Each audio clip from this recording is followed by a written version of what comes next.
Do you love going to Broadway shows, but can't go now because Broadway's closed? Join tour guide Tim and Belasco too as they bring Broadway history to you. Grab your Broadway passport for what's in store on your Virtual Broadway Tour.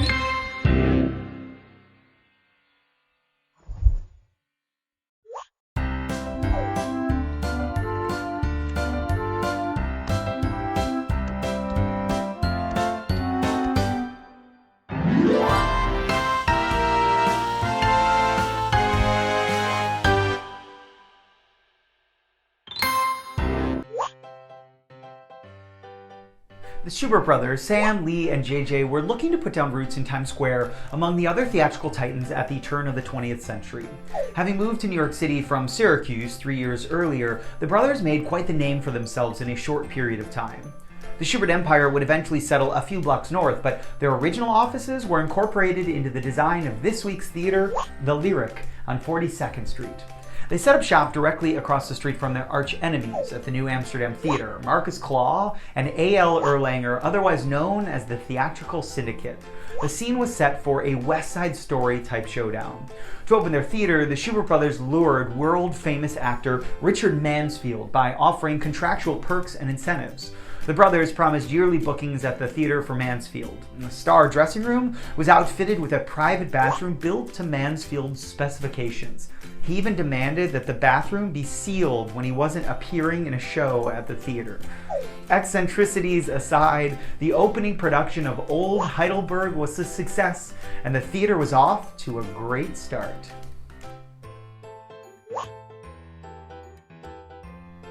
For years at the Lyric Theater, the Shuberts presented actors and writers who had otherwise been shut out by the monopoly of the Theatrical Syndicate. It became a sort of safe haven for those artists swimming against the commercial tide. One such playwright was Clyde Fitch, whose play, The City, was presented to much acclaim in 1909. Those who attended the opening night production had plenty to gasp about.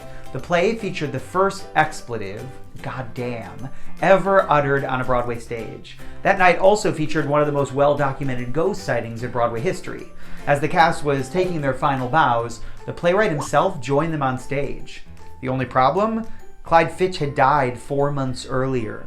The cast watched as he appeared to take a bow center stage before disappearing, eliciting gasps and screams from the female audience members for the second time that evening. There was even fainting in the aisles.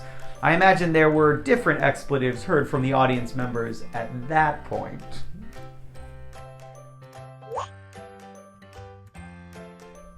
In 1996, Livent Entertainment, a Canadian company run by Garth Drabinsky, purchased both the Lyric and the neighboring Apollo Theater with hopes to build anew. Retaining many original interior elements and the landmark facades, the two theaters were gutted and officially merged to become the largest theater on Broadway at the time. With a multi-million-dollar contribution by Ford Motor Company, the new theater was named the Ford Center for the Performing Arts and opened on December 26, 1997 with the critically acclaimed musical Ragtime. The next 2 decades at the theater would prove to be troublesome. Livent Entertainment filed for bankruptcy, and the theater was renamed the Hilton, and eventually the Foxwoods, with different corporations buying naming rights. Show after show came and went, and millions of dollars were lost on a string of flops. Chitty Chitty Bang Bang, Hot Feet, The Pirate Queen, and Young Frankenstein. Only 2 shows would prove to be successful: Ragtime and the 2001 revival of 42nd Street. The struggle is often attributed to size. The theater requires a big, read costly, show to fill the stage. And sure enough, 2 very costly shows were on the horizon. On November 28, 2010, a show moved into the theater and attempted to break the streak of bad luck. Spider-Man: Turn Off the Dark. The average Broadway musical costs around $12 million. Spider-Man shattered those numbers, reportedly costing upwards of $75 million. Beset by technical glitches, creative problems, and gruesome accidents, the show made headlines for all the wrong reasons. When it finally closed 3.5 years later, the losses were estimated at a staggering $60 million, making Spider-Man the biggest financial flop in Broadway history. In 2017, another mammoth show would consume the theater, since renamed the Lyric. Harry Potter and the Cursed Child. After a sold-out run in the West End, the Lyric was entirely overhauled, including the marquee, for over $60 million.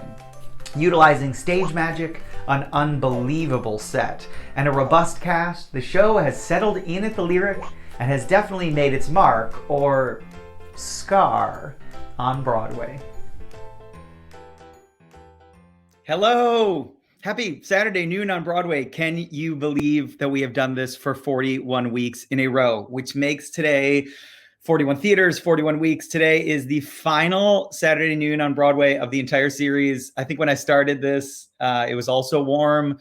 I was sweating in a sweatshirt with Amber Ardolino 41 weeks ago, which feels crazy. So welcome. Saturday Noon on Broadway is part of our Virtual Broadway Tour Series every Saturday for 41 weeks. We're coming to you live with someone who has worked at the theater we're featuring that week. This week, 41, is the Lyric Theater, and we are joined today by the incredible two for the price of one, Sarita, Amani, Nash, and Hayley Sharples, both from the Lyric Theater general management team extraordinaire, and onstage talent, Sarita from Harry Potter and the Cursed Child. For those that aren't familiar with me or Broadway Up Close, my name is Tim Dolan. I'm an actor and the owner of Broadway Up Close in New York City. For 11 years, my tours have been hitting the sidewalks of Times Square, telling you the secrets, history, fun facts, all the things you didn't know that you really want to know about our 41 Broadway theaters. I have an entire team of 22 staff members that are all actors and stage managers that are your eyes and window to the world, that are what I call my green team, all of them furloughed because of this thing that I feel like you've heard of called the Broadway shutdown, global pandemic, COVID-19 ruining my life. In addition to the 5 exterior tours that we have, we also opened in October of 2019 our first interior tour, which was a dream come true, inside Broadway's oldest theater, the Hudson. Been there for 118 years, lots of incredible history. So for information on all of our tours, in addition to interior and exterior, you should check out our website, www.broadwayupclose.com. Our 5 exterior tours currently available, masked, socially distanced, and then the Hudson tour will open, presumably when Broadway reopens or something in the future.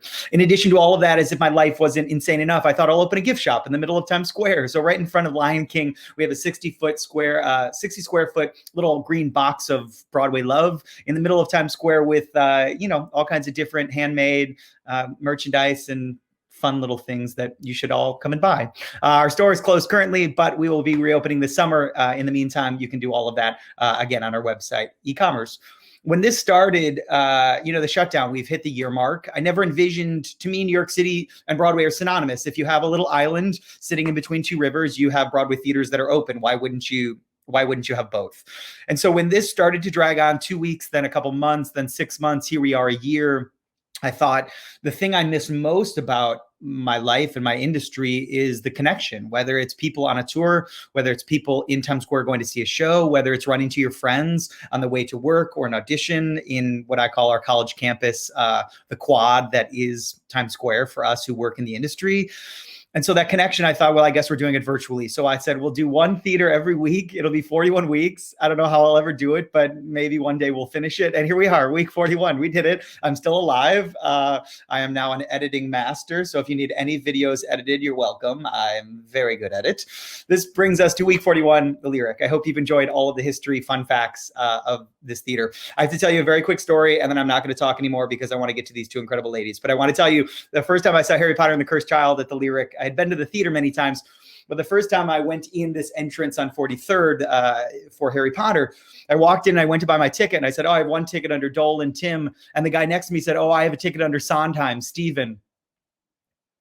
And I said, what? And I turned and it was Stephen Sondheim picking up his ticket for Harry Potter next to me. And I was like, oh my God. And I didn't know what to say. I was so nervous. And I just stared at him. And they were like, Mr. Sondheim, this way. And a wall like opened up and he disappeared into the wall. And I said, oh God. Oh, it was my one chance to talk to Stephen Sondheim in the lobby of the Lyric. And I ruined it. He sat 5 seats away from me. So I always tell people that me and Stephen saw Harry Potter and the Cursed Child together for the first time, even though we sat 5 rows apart and I've never met him. But just go with me on this. It's all going to be great. So that is my memory of the Lyric. I'm sure these two incredible ladies who spend way more time in the Lyric than I do are going to have lots to tell you. How's today going to work? For today's series, we'll talk all about Sarita and Hayley's theatrical journeys, their time working at the Lyric and Harry Potter. If you have any questions for either of them or me along the way, drop it in the comments. And if you're joining us live, make sure you comment where you're watching from so we can see where our stories are going live today. Are you ready? one last time, join me. Without further ado, join me in welcoming Broadway's Sarita, Amani, Nash, and Hayley Sharples. Hello. Hello. Dun, da, da, da. We made it. You made it. Can you believe it? Here we are. I feel like I was texting you being like, when's the lyric coming up? When is it coming? And you were like, it's last. We're going in order. I was like, oh, right, yeah. Correct. I was like, it's last. And will you be my guest, please? Will you tell us all the things? You guys are incredible. Thank you for spending your Saturday with us. I hope it's a glorious weekend start so far.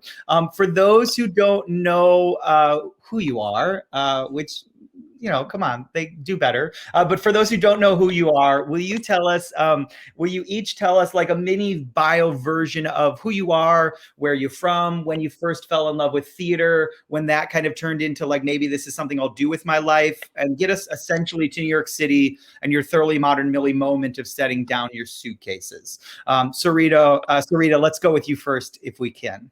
Okay. Hi, everyone, whoever's here, I can't see. Great. But I'm Sarita.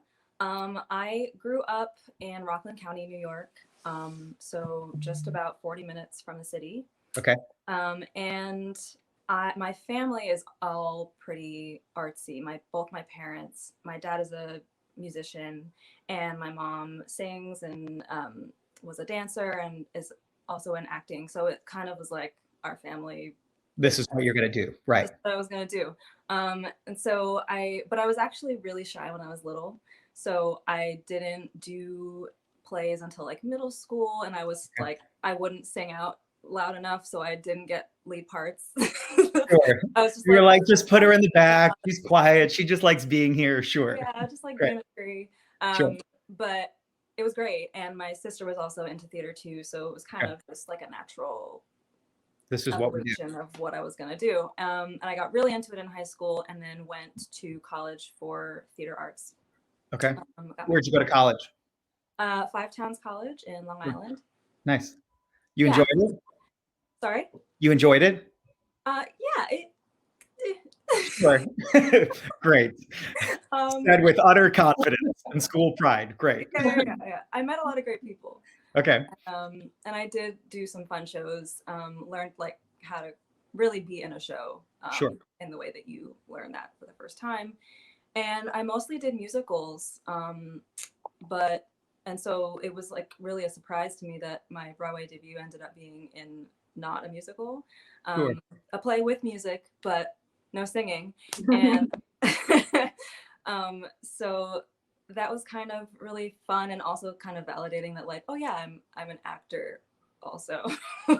Yeah, I feel like so many musicals, it just becomes about the singing and dancing, and you're like, well, yeah, but it's musical theater. There is an element of theater involved. We should be able to act, maybe, is inherent there. Did you feel like in school, middle school onwards, did you always gravitate towards singing, dancing? You always did both? You did none? Tell me everything.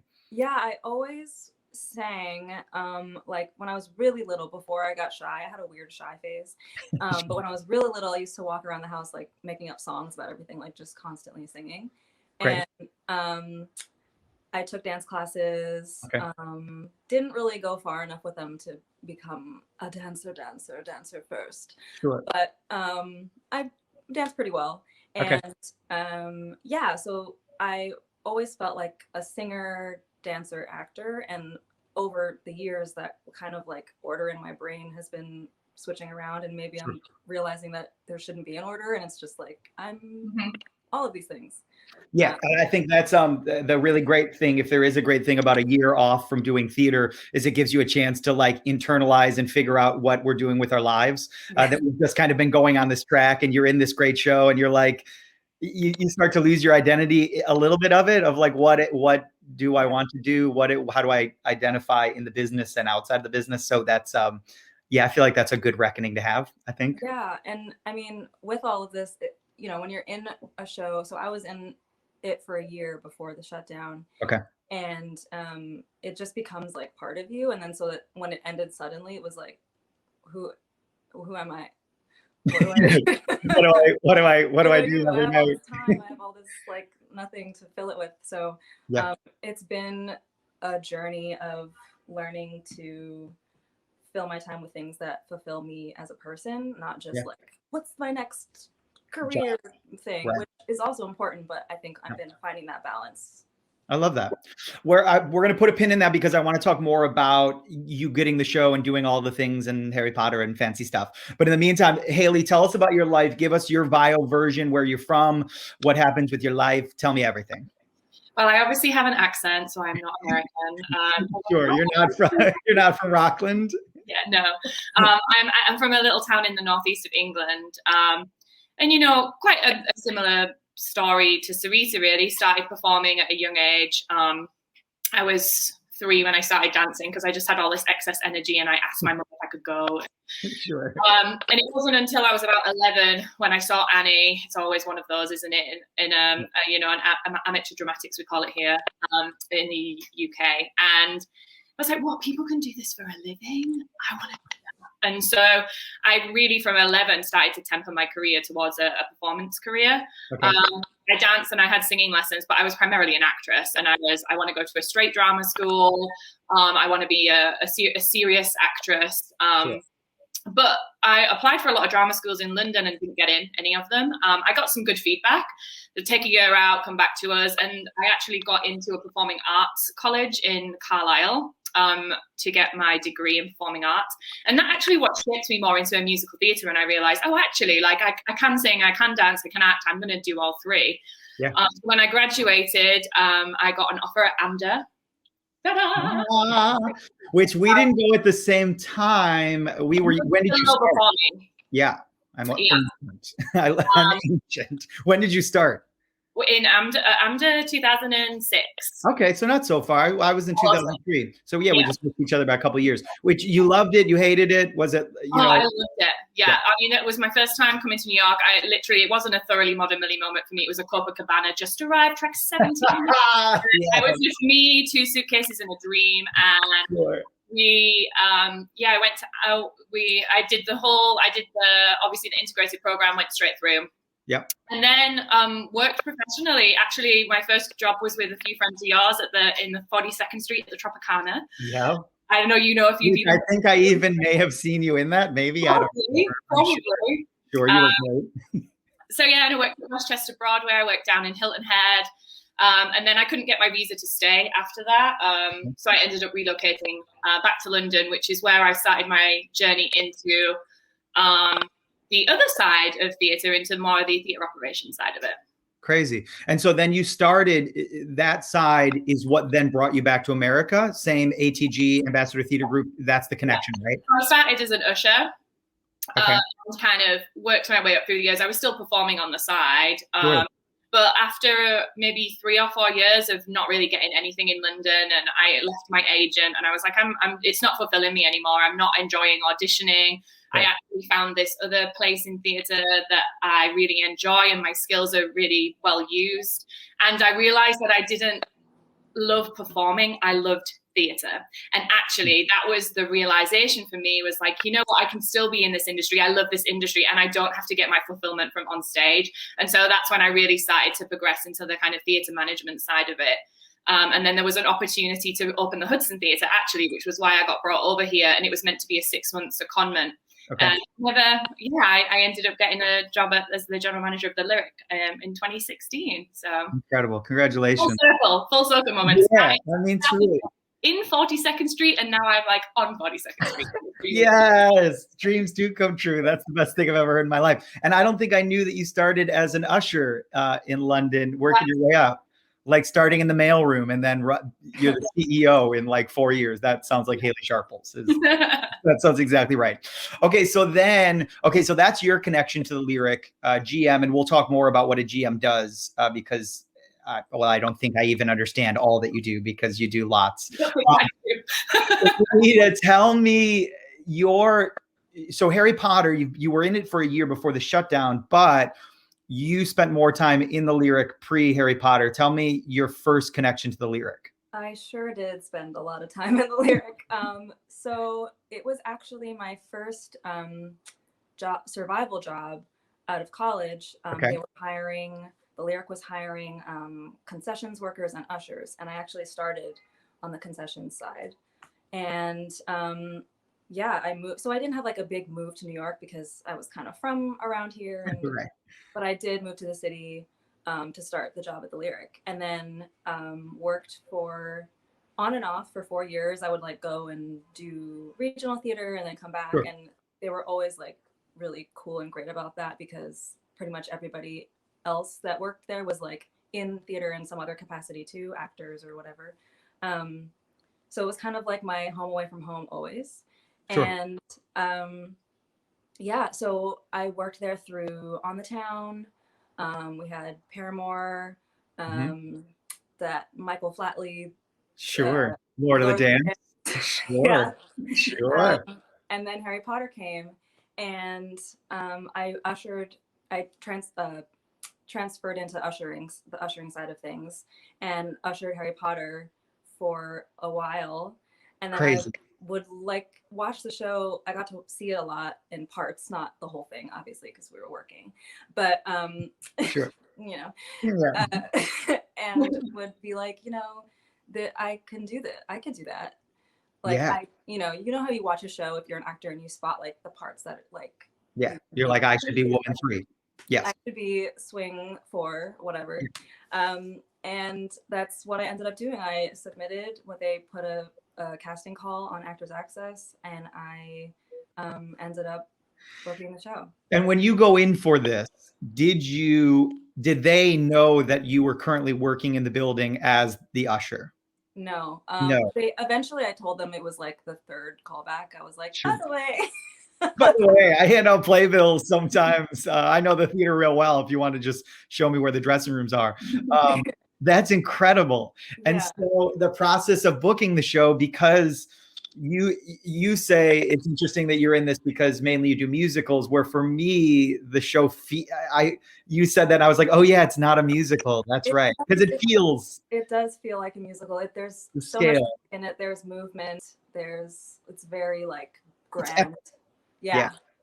And choreography. I mean, the wand dance, that thing alone, both times I've seen it, I'm like, oh my God, I love it. I'm it's obsessed. in 9 instead of like 4. It's like, or whatever. And instead of 8, like it's 1, 2, 3, 4, 5, 6, 7, 8, 9, 1, 2, 3. Like it's just perfect. more Great. complicated. Great. My favorite types of choreography.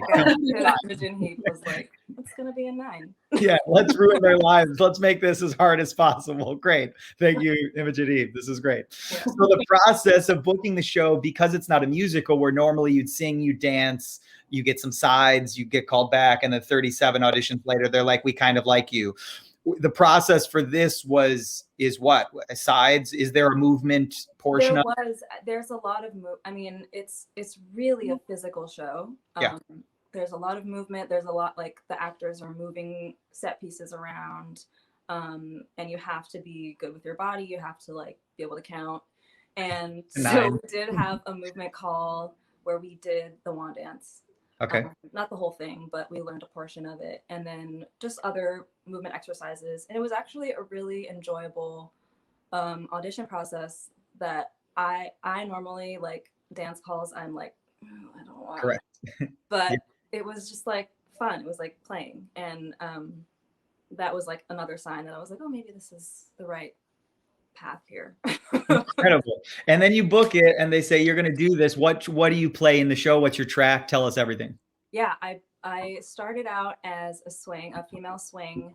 Okay. It's interesting because plays don't usually have swings, but right. We are weird, and we're a huge cast of like 36 or something. And I was swing for Rose Granger Weasley, Moaning Myrtle, and Polly Chapman, who's a student. Yeah. And I did that for the first year, and then we were about to switch over to a lot of new cast members. A lot of people were leaving, a lot of new people were coming. Right. And we auditioned for roles that we might have covered that we wanted to maybe do full time. Sure. And I was going to start playing Polly Chapman full time when crazy transferred casts. Yeah. So wow. That I would have taken on another different cover. There's a lot of sure puzzle pieces, but yes. Yes, Yeah. internal swings and this and that, and this person moves there and that person, yeah, all of that. Yeah. Hayley, in an audition process, the GM isn't involved necessarily in the audition process. Where do you come in? So like Sarita gets cast and hired in her first year as the swing. When do you first become aware of someone like her? When her contract comes across your desk, when you first meet her? Where do you come into the process of everything? In terms of the show? Yeah, in terms of like Harry Potter specifically, or a show specifically. So we usually get brought into the process as a theatre operator when producers are scouting houses. Okay. So we will be there as a theatre representative, and we will tour the producers and the creatives around the space. So Sure. It's very, very early in the process. They know that they want to bring the show to Broadway or to the West End, and they will scout around and be like, how do we feel about this show will fit in this space, or how do we feel the show will fit in that space? So that's when we kind of get brought in as theatre operators at that stage. And then once they decide they want to move forward, that's when it kind of moves into like the legal stage, and all the like contracts and stuff get brought out. And then we start, the GMs of the theatre and the GMs of the show will start liaising, talking about dressing room layouts and how we fit all things together, what the loading, what the production schedule is, and how we fit all those things together. But obviously Harry Potter was very different because we had a huge renovation before the show opened. Yes. So I was brought, as soon as I basically started as the interim GM in December of 2016, we were already starting that process about when we can bring people on site and how we're going to do this, how we're going to fit these people in, getting these contractors on board, and trying to work all that out. And knowing your background, knowing that you come from this artist onstage background, then you start in what I'll call the mail room, but we'll call it, the rest of the world calls ushers. But I think that is like, you know, here we go, climbing up the ladder. Is this, in this moment, this world is swirling around you, the Lyric Theater is being renovated, stuff is being ripped out, Harry Potter wands are being moved in, playbills are coming in, and you're at the center orchestrating essentially all of this. Had you ever done anything like this before? Is it a moment of imposter syndrome? Like, I'll just pretend that I know what I'm doing and it'll all be fine. It's all going to be fine. It's going to be great. It's going to be great. What is this moment of your life? I mean, I don't think there's anyone in our industry who doesn't suffer from imposter syndrome. Like, it is always there. Yeah. But I had opened large musicals in the UK before, not as the top dog, but the second top dog. Okay. And it was a Sonia Freeman production. So I was very familiar with her style of working and how and what to expect, really. But yeah, there was plenty of times during that process where I was like, who the hell put me in charge of that? What? But I was confident in myself, and you know, I'm sure we'll get to opening day, but there was just a real calm opening day. And as a person who's opened several shows in the West End, I opened once at the Phoenix. I opened Bend It Like Beckham at the Phoenix. I opened Guys and Dolls at the Phoenix. Wow. I opened Ghost the musical at the Piccadilly. So I've had a lot of experiences with opening shows. Yeah. So this was another one, but it was a big one. It was a big one. Yeah, crazy. I can't imagine. Alex has a question. He says, this is for Hayley. He says, what's the difference between a general manager and a deputy general manager? I have no idea. You're the a deputy is just it's an English-ism, but it's basically an assistant. So you've got your theatre manager or your general manager, and then you've got your number two. And basically the deputy general manager is your number two. Okay. I love that. Things, the more you know. Okay, so then this is a question for Sarita before you get into the show. Tom says, I know you have to hashtag keep the secrets, but how did you react to seeing some of the magic in Cursed Child for the first time? And then my challenge for you is then when you're rehearsing and joining the cast and you're learning the secrets and you're part of the implementation of these secrets and this magic, what is it like to be on the other side of the curtain or the hat or the magic, whatever that metaphor is? The cloak or whatever. The cloak, thank you. There we go. Nailed it. Yeah, the magic is cool. It's really, really cool. And having watched it like a bunch as an usher, I was trying to like figure out how they were doing things. I was like, how are they making that? Yeah. How are they doing it? And some things it was like, okay, there's probably like, someone behind, or I don't know, there's probably, you guess. And Yeah. then as soon as we started rehearsals, it was like, I was wrong. Like, like it was all, it's really unexpected fun ways to make these illusions happen. And yeah, I can't give away any, but No, and I don't want you to give them away. But I was curious to what that's like to then know all the mechanics, Yeah, it's it doesn't actually take away from the magic of it for me. Okay. Even knowing how it's happening, it still like boggles your mind that like the view from the other side, like they really can't tell. Yeah.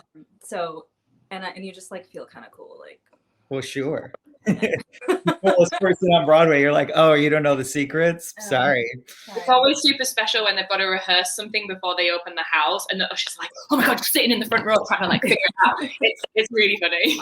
Yeah, like the ushers who get maybe are that middle ground, get the sneak peek, but aren't they aren't on stage. They don't know the secrets, but they get obviously a sneak peek. Is that, Hayley, is that a confidentiality thing? Do you have to talk to the ushers and say you're not telling anything? Yeah, NDA'd all the way up. Correct. You were like, you could assign one of these, sign this, and this. This one is most important. Yeah, including that sounds about right. The rehearsal process, what is it like, Sarita, being in one capacity in the show for a year? And then when the shutdown happened, you were in rehearsals for this next year, or that had already happened? It was like the weekend before we switched over. So we were teching already with the new cast. Crazy. And then that rehearsal process is a full retech with all the new people. What is it like to already know the show, but be rehearsing the show, but with lots of new people? Is it weird? Is it strange? Is it normal? It's weird. So the first time learning it, like when I was joining the show, I knew a lot more things than other actors, obviously, because I was watching the show a lot. So like I knew literally everyone's lines. Just You're like, I'm unplugged every day. Like I knew everyone's lines, and like I would sometimes run lines with people without the script because I just knew them. But and they're like, that's weird. And so it's just like a monster to tech. So anytime there's a cast changeover, we retech everything with everybody. So everyone has to be there. The scheduling is pretty intense. But yeah, it's a good refresher also. Like even if you're already in it and you're, they make changes all the time.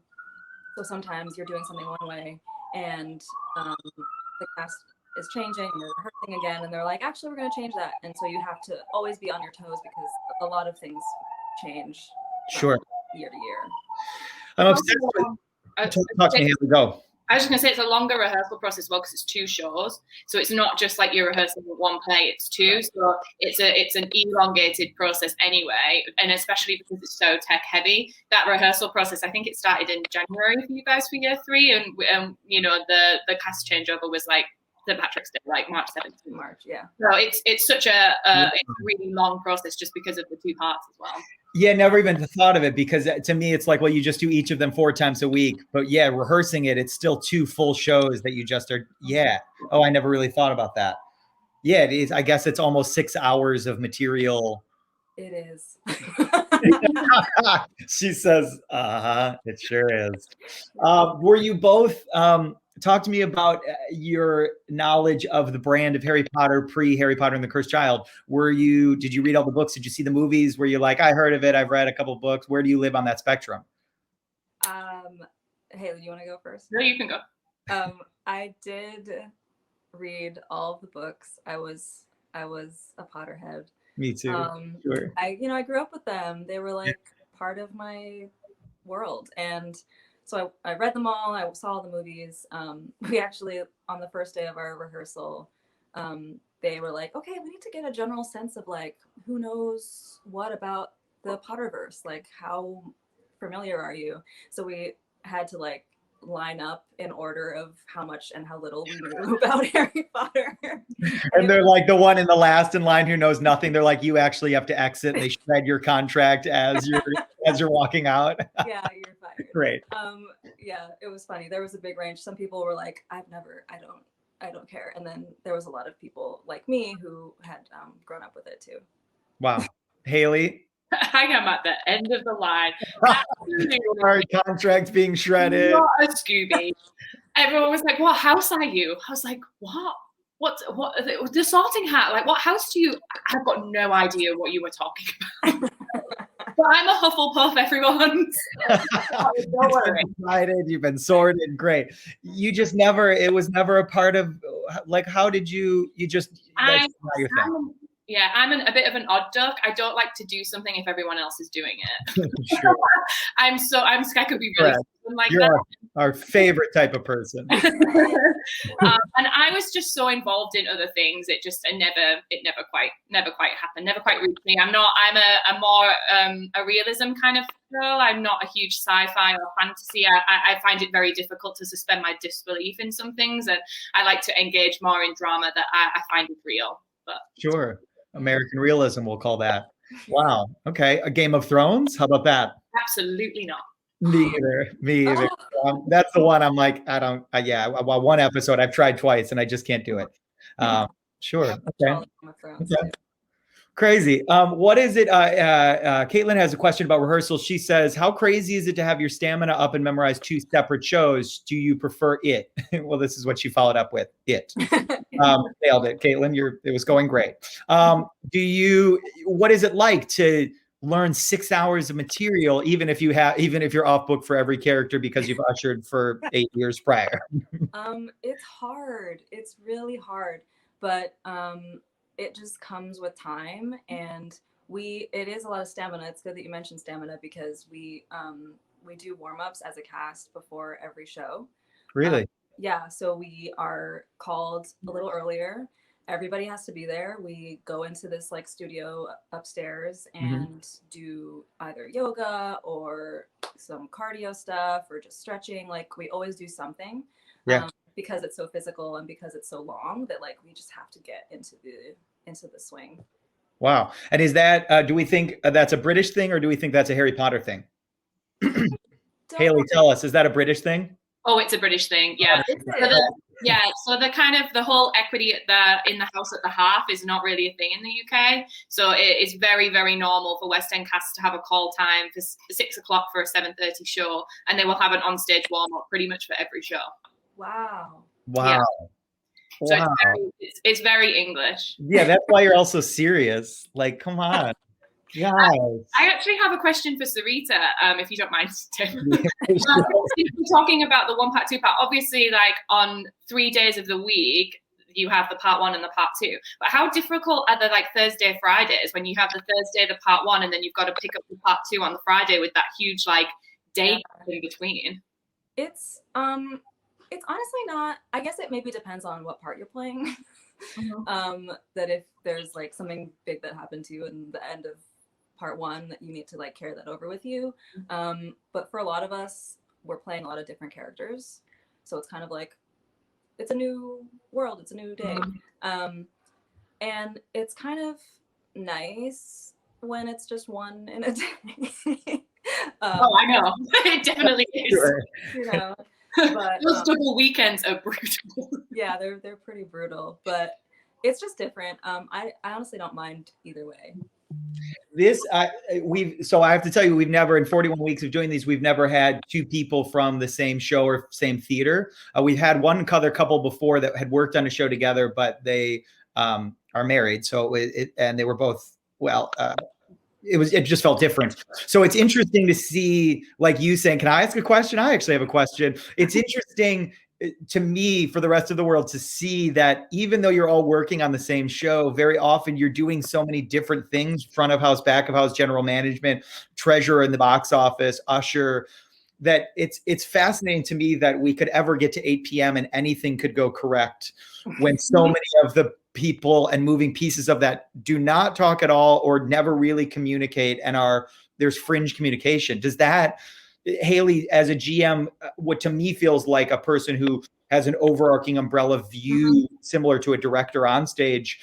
Does it feel crazy to be coordinating so many different elements and having control over that, but not interacting directly with all of the different elements like cast members? Well, I have very minimal interface with cast members. That's why, you know, the company manager is there, and the company manager is my go-to, right? So, you know, and it's funny because the company manager and the general manager of the venue kind of have the same kind of jobs, but in different worlds, like with the stage as a divider, you know. Right. But I obviously know the cast, and you know, we meet most of them on the meet and greet so that we can have face to each other, and we welcome them into the space. And you know, so we do pass each other in the hallway, but I never have a chance to sit down. I mean, maybe if we'd have had the cast change party, I could have sat down with Sarita and be like, hey, how does this work? But, you know, we pass each other in the hallway all the time. We're like, hi, how's it going? What are you doing? How's everything going? You know? Yeah. But it is definitely a conductor, and you've got all your different places. I think there's 5 different unions in the venue. That's just the ones that are under my jurisdiction, not including equity and costumes, wigs, wardrobe. So, you know, there's a lot of definitely different areas, different pieces with all the HODs. And it is amazing to hand over the house and say, right, we're ready front of house. And that is just an amazing moment where it kind of all comes together and the lights go down and you just get a real sense of relief, especially for Harry Potter, because that train leaves on time. No later than 7:31. So I think we're one of the only Broadway shows that starts on time. Correct. And it's a great feeling to be responsible for that, to make sure that everyone is in their seats and ready to go. And that is, again, very British. Yeah, it must be. I remember when ushering, like, people would be in disbelief that it started already at 7:35 instead of 7:30. Yeah. They'd be like, wait, we're missing it? It's like, yeah, it would start on time. Yeah, imagine that. Imagine being on time to a place. Mm-hmm. Yeah, it's so American to be like, you didn't wait for me. And you're like, no, I'm so sorry, ma'am, from New Jersey. We didn't wait for you. But go across all of those people who did get here on time and ruin their lives for the first 8 minutes. It sounds great, ma'am. Thank you so much. Have a great show. We'll see you at intermission.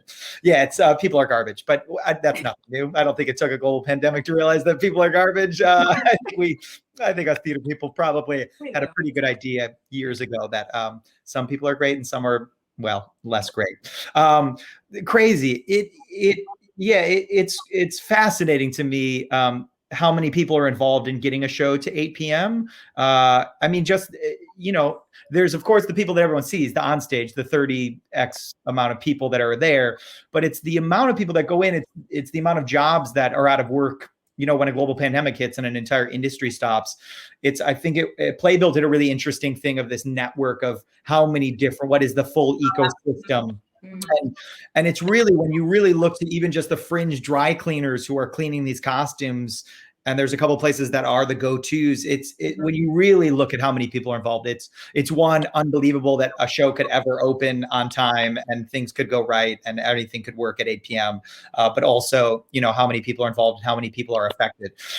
Jacob has a question, going back to the magic for a moment, again, keeping the secrets, but he says, are there plan B versions of various bits of the show if the technical elements don't go as planned? I think of the no-fly shows at the end of Defying Gravity. If she doesn't fly, everyone lays down and looks at her.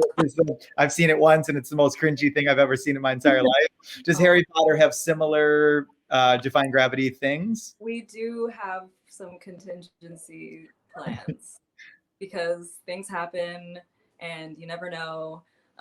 So there, you know, it looks a little sillier, and maybe for a second is like, wait, what? But then you just move on because something else magical happens. There's definitely a lot of there's a lot of safety to it too, because there's you know, giant set moving, there's people are flying, so it's a lot of safety protocols also, but definitely that's it's with the lyric and flying, because it is Paramore, Spider-Man, Harry Potter. It's just like, feels like the show. Yeah, they're like, it's a big open box of a theater. Let's throw people through the sky. This sounds great. Paramore, it feels like, was crazier because there was a lot less harnesses, I feel like, I can't imagine. Now talk to me, Hayley, as the GM. Going from a show like Harry Potter and Sarita, you ushered Spider-Man. No, you came in after Spider-Man. No, I came in after Spider-Man. I ushered town. So Spider-Man, it feels like the flying elements, a lot of times went great and other times were not so great. What is it like to go into a theater where there's been notorious flying and elements technically that did not go so great? Did you have concerns, Hayley, of Harry Potter employs a lot of these same elements? Do we need to take a closer look at that? Are we learning from their mistakes? Is it you're just importing what happened in London perfectly, and so we don't have to worry about anything because it's in a completely different thing? How does any of that fall onto your plate and work and make you nervous or not? The production elements, as Sarita said, like safety is a top concern, and there is lots of always refreshing and checking all of those elements. But in terms of the reputation of the theatre and this show coming in, I think honestly, I've got the same house heads. So my backstage crew, my chief electrician, carpenter, and sound and props, they have been there from the beginning, and so they'd worked all the way through Spider-Man and all those shows and all of that knowledge. And two of them as well, one's an EMT and one's a firefighter, so we get like all of this information and expertise as well. So I knew I was in such great hands with them, with their experience, and I felt confident that if there is something that was going to happen, we had it under control, and we knew what we would do and how we would get around it. I never really thought, but there's probably a lot of your life that is safety. Maybe that is your whole life. That's your whole life. It's not my whole life, but it is a huge section of it. Yeah.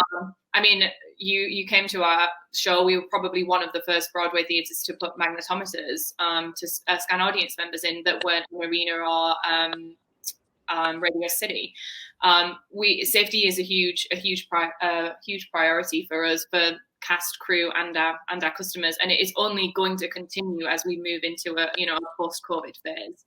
Yeah. And Sarita, when you're rehearsing the show and putting the show together, because you're not rehearsing with a lot of those big technical elements, I imagine the tech process is the place where that's where they instill the safety that it's all going to be fine. Is that the moment? Everything else is just like, it'll be fine. And that's where it really is implemented.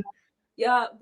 Once we start implementing different technical elements, there's always like a moment or a session where they explain the safety of it and the right way and the wrong way, the protocols, and what to do in case something goes wrong. They're very thorough about it because there's just so much ground to cover. Yeah. Also, as well, if there's an issue with one of the productions in a different territory, that will always get addressed. So say an incident happened in London or whatever, it would be that certain element would get assessed and redone and maybe changed across all the territories. Really? Yeah. Okay, so then that begs the question, Hayley, how are you looking at production reports from the other productions? How much you're in a lot of communication with GMs or all the other Harry Potters around the world? No, not me. There is one production oversight person of all of the productions, and they will then liaise with each of the different companies. I'm not too involved in what happens on stage. Like, obviously, if I need to get brought in for something or someone's dressing room needs painting a different color or whatever like that, I come in at that stage. But what happens on stage is kind of on its own little bubble. Wow. Incredible. Someone on Instagram had an incredible question that I don't think I've ever asked someone, but we spend so much time talking about the buildings themselves, and you spend so much of your time in the Lyric Theater. At Rain or Shine says on Instagram, what's your favorite spot at the Lyric? Do you have a favorite spot, like a secret corner during rehearsals, or like back by the jelly beans where you used to work, Sarita, or something? I don't know. That's really funny, and that's a good question. When I worked concessions, we had a lot of downtime during the show, obviously, because people weren't buying stuff then. So we would go and sit, and there wasn't really a designated break room yet at that point. Okay. So there was like this corner, this like around the corner by the bathrooms in the downstairs lobby, there was like a cubby, and I would like sit in the corner and just like eat my snacks and read or whatever. And one of my coworkers dubbed it Sarita's Corner. Great. Oh my God, I might need to make a plaque and put it down. We might have to. Right now is like where they store boxes, so it's not as exciting, but It'll always be Serena's Corner in our hearts. in our hearts, yeah. Hayley, do you have any favorite parts of the building? I have a couple, especially since it's been renovated. I love to lie on the floor in the lobby and look up at the bespoke mural that was done on the ceiling. That's a fun spot. And also up in the grid, there is a space where the old follow spots used to be. And it has a section where you can sit out and look over the house. So I love to do that. It's in the old like dome ceiling that is now coming up. But yeah. Incredible. Yeah, you get all the secret, you have all the secret good spots. Well, yeah, and all the dirty holes as well. I know where all of them are. You're like, I know where all the dirt is. There's a lot of Yep. There's also this, because it's the combination of the Lyric and the Apollo, there's also that Apollo hallway that is stage right, that I've only been in once, that is a cool little piece of history that just feels like the doors were closed and it's just been left there forever. It's still intact, I hope, and it's still in good shape. Yeah, it's great. Okay, I good. go there to make phone calls. I'm Because obsessed. downstairs. I'm like, look at all this history. You're like, I call my mom usually at a half hour there. Yeah. Great. If I'm not in my corner, I'm making a phone call. Great. This is hilarious. Hayley, opening night, you described as a calm stillness of getting to this moment. Is there, I imagine there's a strong feeling of pride that is sewn into that moment. What is it like to open an epic thing that is sold out and people are just clamoring to bang down those doors and get inside? What is it like to get to that moment? I mean, it was exciting. I mean, Sarita was there with me as well. And, it was funny because it was an opening day. I have never opened a show in the middle of the afternoon before, which is something that you don't really think about, but it actually was better because you didn't have that whole day of anticipation, double checking, triple checking that things were right and so you didn't have a lot of time to kind of second guess what you've done. You just had to kind of, I got there at maybe 7 a.m. and the red carpet was already out down the street and the step and repeats were already going up. And so we were going at like noon.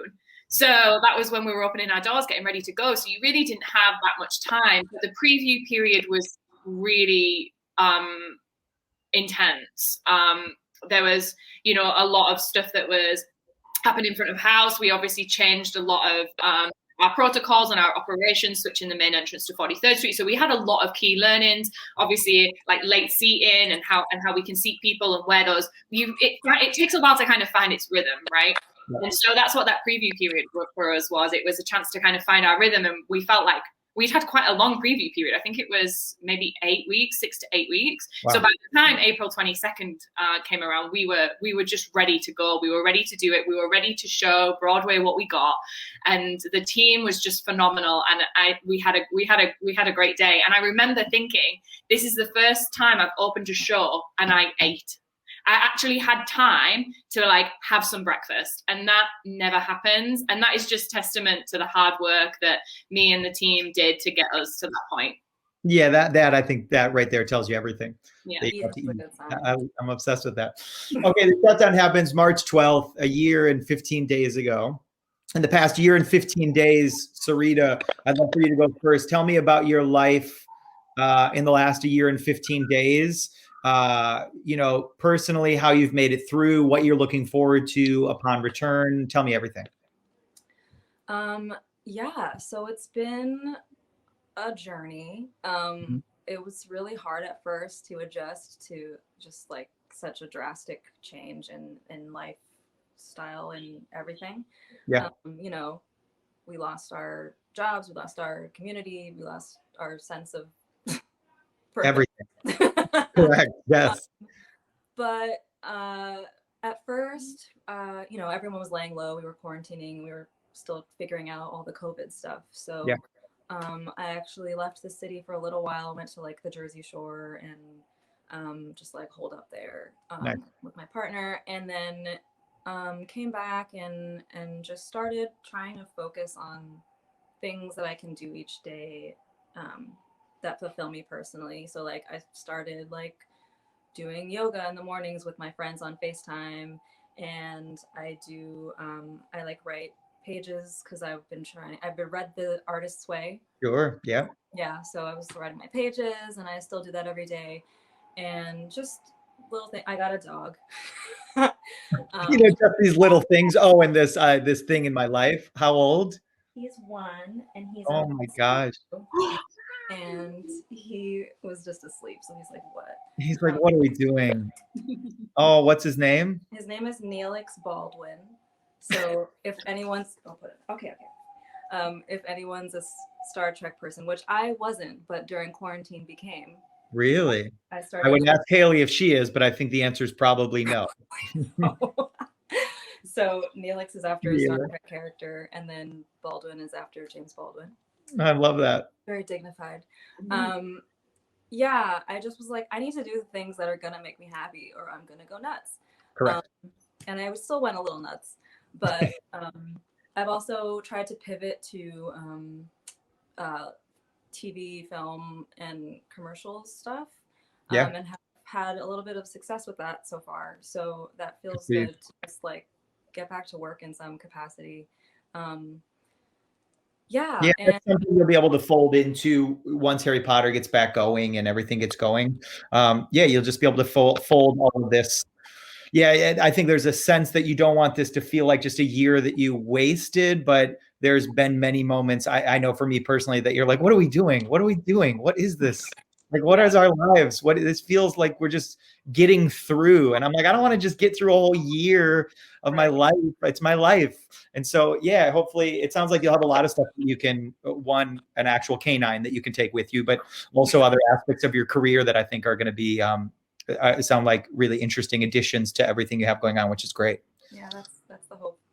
Yeah. Hayley, you worked in some capacity through all of this. Tell us everything.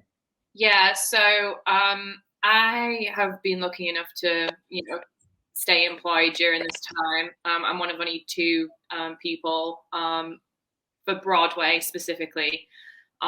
So I've been looking after the lyric and also assistant venue of the Hudson as well. Mm-hmm. And basically just making sure, like I go down and check up on the venues once a week and just make sure that there isn't a leak or there isn't a problem with the facility in any way, and fix anything that needs fixing. And there has been a lot of leaks, and the winter was cold, but I made the decision to keep the heating on because it helps, and the airflow as well, just to try and protect some of the historic plaster and some of the things like that. So it's been slow, but it's been consistent. But again, I echo what everyone has said in the fact that, I am here to do this job. That's why I left England. I'm on a visa specifically to do this job. And when that job, as you know, it is kind of taken away, you are like, what am I doing here? Like, what is my purpose right now? Yeah. And the purpose that I'm here is being taken away. So it has been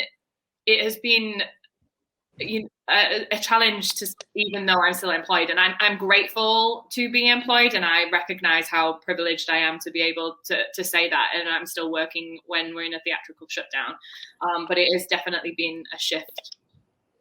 Yeah, it's not the full scope of the job that fulfills you. I think it's a bare bones version of it, which isn't nearly the same purpose as before. Do you on the other side of this, because there's been a little hope in the media of maybe September in some capacity for some shows is starting to feel maybe a little more optimistic? Do you, the startup of everything, is it you dealing with the 5 unions that you were, what is that, just in a very broad sense, what does that look like from your perspective of the GM's view? Well, first of all, it's down to the producers as to when they want to come back. And so when they decide between them when that is, that's when we'll kind of kick into action on our side. Yeah. The CBAs, the collective bargaining agreements that fall under the lyric, I will have to negotiate with those unions, whatever protocols or procedures or safety pieces need to come into play for when we come back. But similarly, the production side of it also has contracts as well that fall under that they will need to with equity and local 802, I think, is the musicians, which we don't have, but I can't remember what the costume union is, but yeah, they will take on that side of things. So there will be a lot of time to kind of work what those things out. And I think September is a realistic start to potentially be back in the room and back in spaces and back rehearsing again, and hopefully opening not too long after that. But everyone's like, none of us know, like none of us know what that date is going to be, because things keep changing daily, and it's so hard to pinpoint something that just keeps moving. Yeah, it just feels like every time we get like a little win, they're like, I know, but the variants. And you're like, no, what? You're like, no, we got the vaccines in record time. They're like, I know, but the South African variant. And you're like, what? I have so many questions. Why can't we just have nice things again? Can it just be easy? Can it just be like concrete? No, the world we live in is nothing is concrete. My one final question for you before we talk about social media, and I thank you for coming. My one thing, what are you looking forward to the most, either a return or something new? Is there something that you're looking forward to on the other side of all of this? Sarita? I'm just looking forward to getting back. I feel like the moment I step into a theater, any theater, nonetheless the Lyric, I'm just gonna be bawling. Yes. Like, it's so weird. You spend so much time in a place and you're like, kind of like, oh, I'm here again. It's I wish I was home. Like, but I don't think that I ever took it for granted, because it was such I was so lucky, but I definitely never will ever again. So I'm just looking forward to getting back and seeing the people and sharing the story again. I love that. Hayley? It would have to be handing over the house on that first show. Everyone's in their seat, and I say the sound, like, we're ready. And then the lights go down and that announcement, I'm already like balling up just thinking about it. And then, like I can't even remember what it is now, so it's been so long, but there's an announcement at the top of the show about keeping your, snacks quiet. But that moment for me, when that applause, when the lights go down, and I think it was Rob McClure that did. Yeah, I was just going to say, and someone had commented, I was just going to say, I cried. Absolutely bawled my eyes out. Yeah, if you haven't seen this, the whole series that he's been doing, the dude is a genius. Like, you're like, if we could all be Rob McClure, the world would be a better world, I think. Rob McClure's Last Conductor elucidated just how much it takes to start a show. Yeah, it's all essentially the tech, it's the stuff that even I'm like, well, who's the what? Who's ready to go? What is that person? Is that a thing that we have on a show? It's really, you're like a GM. Every show has a GM. Everyone has a Hayley. It's wild. But the last moment, I don't want to ruin it, but the last moment I was like, oh, just me crying on my couch. My French Bulldog's like, here he goes again, crying again on the couch. It's great. Yeah, it's bawled my eyes out. But that's exactly what it is, because it takes a village, and just seeing that all come together and to finally just be like, right, we're ready to go. Like, let's do this. I'm gonna be a hot mess. Yep, that sounds about right. Well, I'm glad we got two parts of the village to join us today. Thank you, ladies. I really appreciate it. Social media, is Instagram the best way in life that we should find out about you and follow you and do all the things? Yeah, I use Instagram much more. I also have a Twitter, but I don't really tweet. So great. No, TikTok, is TikTok a thing in your life? No, absolutely not. I know, I'm working on it. Everyone's you got to get a TikTok. I was like, I've never felt more ancient. I really admire people that are doing the TikTok because it just exhausts me. Just to look at it, it's like too much. But yeah. Good. So we'll stick to Instagram. Good old reliable mainstream Instagram. Great. You guys have been absolutely incredible. Thank you for sharing a little piece of your Saturday. Thanks for being my my grand finale of this entire 41-week series. We can't honestly. I think I can speak for everyone who's watching that we can't wait to get back to Broadway and specifically the Lyric and get back in those seats to see this epic show. And congratulations on everything that you've done. I think to get you to this point and I think the other side, the return when it finally gets here, I think is going to be glorious. And I think we're lucky to have you both as part of it. So thank you. No, thank you so much, Sam. Good luck with everything and the rest of this insanity. Have a wonderful summer, and I hopefully we'll bump into each other in Times Square in the fall. Would love Cheers, that. sounds good. Thanks. Bye. Bye. Thank you. Bye. I can't believe 41 weeks later. It's insane to me. We have just seen the tiniest little thimbleful of the people that get every show to 8 p.m. And I think as I put this 41-week series together, which I never in my life thought what 41 weeks of work really feels like. But here we are, we made it, I'm alive. But I think the grand thing that I wanted you to see, especially with these two women, is the individual stories, one of how they find themselves to these buildings. And of course, we concentrate on the 41 Broadway theaters, but there's theaters all over America. There's theaters all over the world that have their, as Hayley says, which I love, it takes a village. They each have their theatrical village that gets each of those shows to 8 p.m. And so while my whole life, of course, is focused on Broadway, this stands for every theater, down to your high school production of Annie and the village of moms, mainly moms, it seems, who are making all the costumes and get you there, all the way up to Broadway and the West End and these commercial productions in Australia. I think if we could all understand just how big that ecosystem is and all of the different passionate stories that go into it, I think then you start to understand why anyone would be insane enough to pursue an entire career and life in the arts.